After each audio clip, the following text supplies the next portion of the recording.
Hi guys, this is Isabella Illustrations here, and welcome to a new video.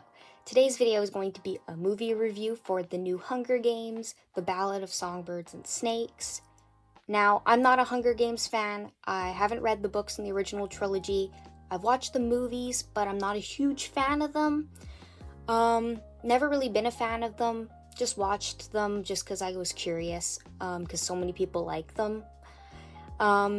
But yeah, for this review, I'm just a normal Joe, I guess, just watching the movie for entertainment purposes, and yeah, let's just get to my review. Now, as I said, I'm not a fan of these films or these books, so why did I go see this one in the theater? Mainly because of the trailers. The trailers were really presenting a kind of doomed love story kind of thing, and I love those kinds of relationships for some reason. I like these relationships where I know that they're not going to work out, and I like to break myself, I think. I like to hurt myself severely, because that's what this ship did to me in the film. I knew they weren't going to work out, obviously, because of what happens in the future films, but at the same time, it was kind of sad, because I actually really liked Lucy and Choreo together. But I can see why it didn't work out, and why it couldn't work out, so that makes sense. But yeah, mainly I got into it because of the trailers, and I just wanted to root for a doomed romance I thought was cute. So yeah, I was super excited for the movie. I bought the book, and I am currently reading it. I'm not done yet, but I am almost. So yeah, I have the book here in a paperback, and I'm currently annotating and reading it. I'm more than halfway through, as you guys can see, but yeah, I'm enjoying the book a lot. I highly recommend watching the movie and then reading the book if you have that option. If you were a super fan who really loved the original trilogy and just wanted to read the book ahead of the movie, or before you even knew the movie came out, or was coming out, then I can understand why people were a bit disappointed by the film. But I think if you have the choice, I think you should definitely read the book after the film, because I think there's definitely a lot of stuff they cut out. And I find that if you've read the book first, you'll definitely feel like a lot is different, a lot has been taken out, and that will definitely make you have a bit of a lesser opinion on the movie. But as I'm currently reading the book, I find that since I waited to read the book after I saw the film, I find it adds so much, and I feel like it's such a positive experience. So if you can, I suggest watching the movie first and then reading the book, because you get a lot out of it. The inner dialogue from Choreo is very important. It definitely helps me understand him in the film better. So I definitely recommend reading the book, because there's a lot of inner dialogue here, and you don't get that in films. Sadly, it doesn't translate. So I highly recommend the book. I'm so far really enjoying it, and I hope to do a full book review when I'm done the book. Okay, so my opinion on the film. I definitely agree with a lot of people who said that it's definitely the best Hunger Games film. I absolutely loved it. This is the only Hunger Games film I would actually buy on Blu-ray and be excited to watch an extended, longer cut of the film. Like, I'm super excited for this to come out on Blu-ray so I can just watch it again and again. I want to go to the theater and watch it again. That's how good it was. And I just was absolutely blown away. It was just as good as I hoped it was going to be, even though I hadn't read the book. I was still very excited from what I saw in the trailers, and it definitely delivered. So I was definitely happy. And I definitely feel like the movie was definitely a great experience that I definitely would love to watch again. In terms of the movie's length, now, some people may think 2 hours and 30-something minutes is long.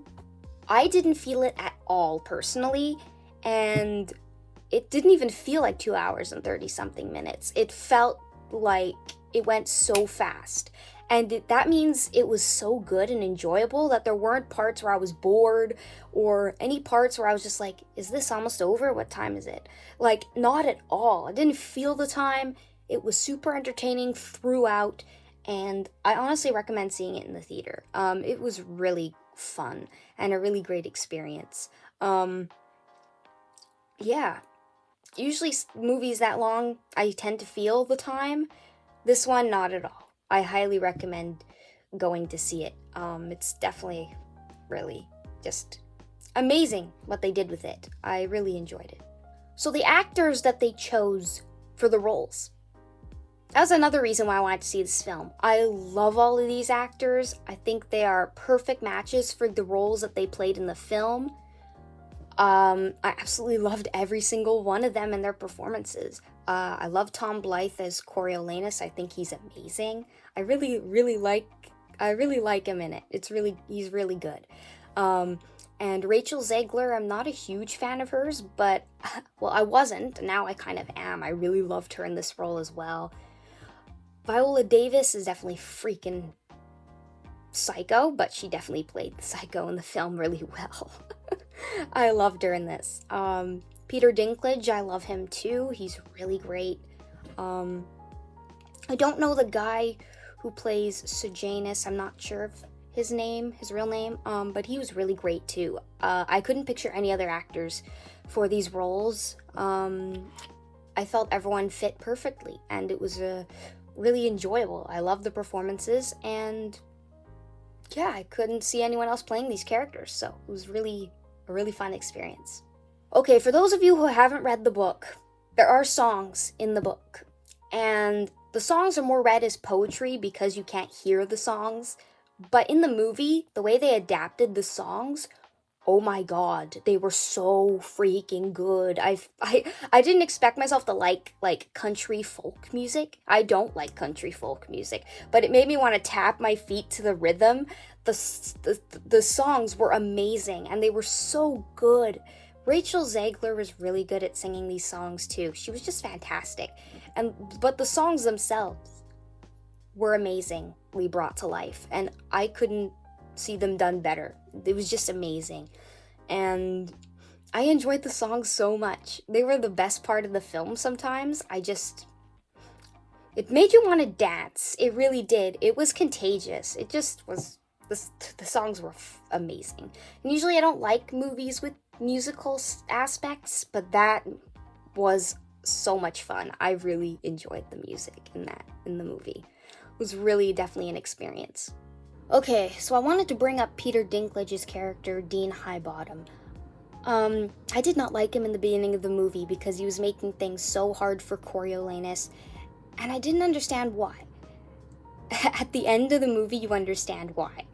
And it's basically because him and Corio's father used to be friends, and basically the dean, he came up with the idea for the Hunger Games, and Corio's dad stole the idea, brought it to the teachers, and eventually that's how the Hunger Games became what they became. And so he carries a lot of guilt around about that, which is probably why he drinks so much all the time. Because he's the reason that innocent children, for the sins of their parents, basically are getting put in the arena to be killed off every single year, and that is definitely something to feel guilty about. I don't blame him for that. I can definitely understand where he sees that Corio could become his father, and we actually know Corio becomes actually even worse than his dad, becoming the dictator that we all know, and so I can understand. He saw something in Corio that no one else saw, which was how dangerous he could be, and so he tried to essentially stop him from becoming the powerful man that he ends up becoming anyway. So he kind of fails in that department, which is kind of sad. But yeah, it's a strange thing, but overall I think the character development was solid and it makes total sense. So I enjoyed the character's journey, and he ends up dead in the end. Corio's first victim, so yikes. We see a lot more of Corio's family unit. Tigris especially is a very, good influence on him, but probably not good enough. His grandmother, the one who raised them, basically she thinks, like all capital people think, that the district people are animals and that they're just less than capital people. And that is truly awful. So, but that makes sense where Koryo learned these kind of thoughts from, because you learn from what you're taught by your elders, right? By the people who raise you. And it's disgusting, but what can you do, right? Because it seems like a lot of capital people, most of them, think of the districts in this way. And that's the reason why the cycle keeps repeating. They teach their children, and then their children just keep teaching their children. And it just keeps being this vicious cycle that never ends almost. And there are certain district people, very rarely, that do see that the district people are definitely being treated unfairly. And it's kind of sad that there aren't more of them, because then maybe there could have been a difference. Sejanus' character in the movie is definitely one of those children, but he wasn't born capital. He was born district. And so we definitely see a very interesting storyline with him being put in the capital, feeling so guilty and just hating it there and wanting to make the world a better place. But he doesn't really know how to go about it, and that's why he ultimately fails. And it's kind of sad, because maybe if he had stayed in the capital, maybe he could have made a difference. But because of where he goes by the end of the film, and he ends up in District 12 with Koryo and then ends up dead, a man who could have made a difference ends up not making a difference. So it's kind of sad. But yeah, it's basically this whole thing of like nature versus nurture, because Koryo's dad apparently is kind of exactly how Koryo behaves. And you can see that that's definitely nature.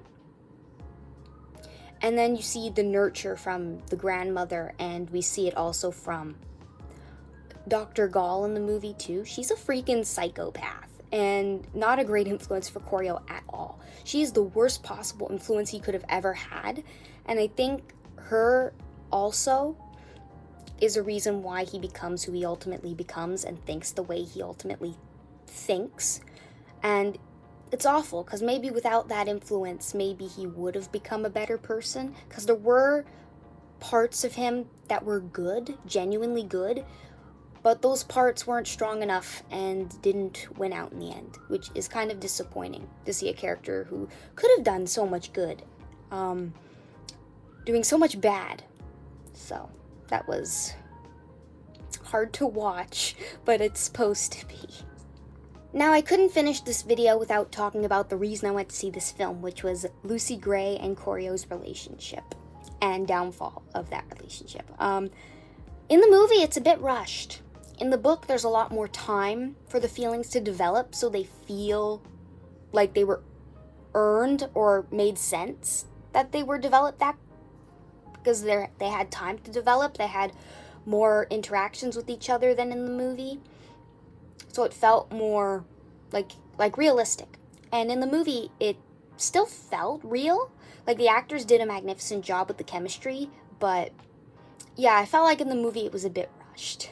But overall, I still enjoyed them and their moments. I felt they were so cute, and I enjoyed them quite a lot.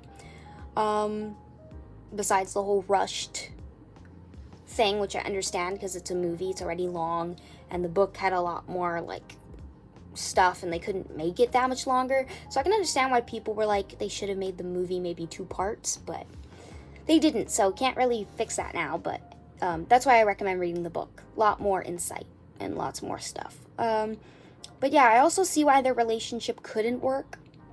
Not just Koryo's need for power being stronger than his feelings for Lucy Gray, but also for the fact that he tries to kill her because she gets in the way and is a threat to his power. And you can see that is ultimately the reason why he kills her.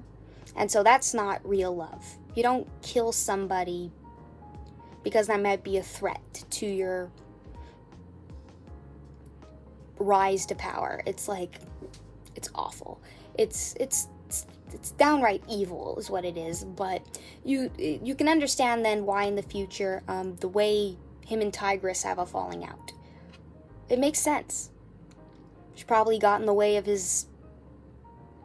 some of his plans too, and she got knocked off and cast aside, I guess. So yeah, it's very, very weird.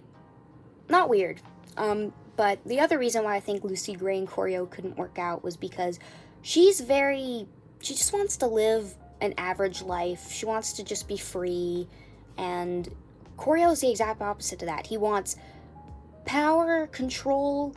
He wants the riches. He wants the status. And that's just another reason why they ultimately couldn't work, because they both want totally different things, totally different lives, and I don't see how they could have worked out together, even if she hadn't gotten in the way of his want for power and he tried to kill her, which, I don't know.